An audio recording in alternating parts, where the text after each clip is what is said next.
வணக்கம். ஆகாஷ்வாணி புதுச்சேரி செய்திச் சுருக்கம் வாசிப்பவர் தெரேசா ஆரோக்கியதாஸ். 2027ஆம் ஆண்டிற்கான பத்ம விருதுகளுக்கான பரிந்துரைகளை மத்திய அரசு வரவேற்றுள்ளது.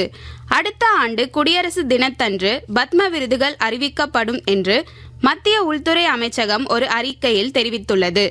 பரிந்துரைகளுக்கான கடைசி தேதி ஜூலை மாதம் 31ஆம் தேதியாகும். இந்திய தேசிய நெடுஞ்சாலை ஆணையம் 2026-27 நிதியாண்டிற்கான ஃபாஸ்டாக் வருடாந்திர பாஸிற்கான கட்டணத்தை தற்போது 3000 ரூபாயிலிருந்து 3075 ரூபாயாக உயர்த்தியுள்ளது. இக்கட்டண உயர்வு அடுத்த மாதம் முதல் அமலுக்கு வரும் என்று மத்திய சாலை போக்குவரத்து மற்றும் நெடுஞ்சாலைகள் அமைச்சகம் தெரிவித்துள்ளது. தமிழ்நாடு, கேரளா, மேற்கு வங்கம், அசாம் உள்ளிட்ட 5 மாநில சட்டப்பேரவை தேர்தல் நடைபெறும் தேதியை தேர்தல் ஆணையர் திரு ஞானேஷ்குமார் நேற்று அறிவித்தார்.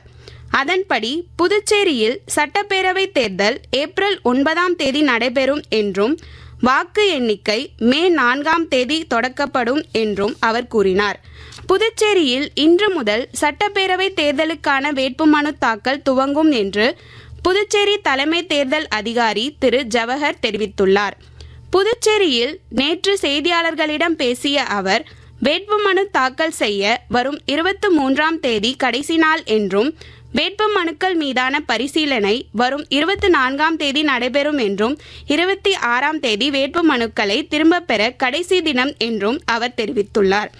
இத்துடன் இந்த செய்திச் சுருக்கம் நிறைவு பெறுகிறது.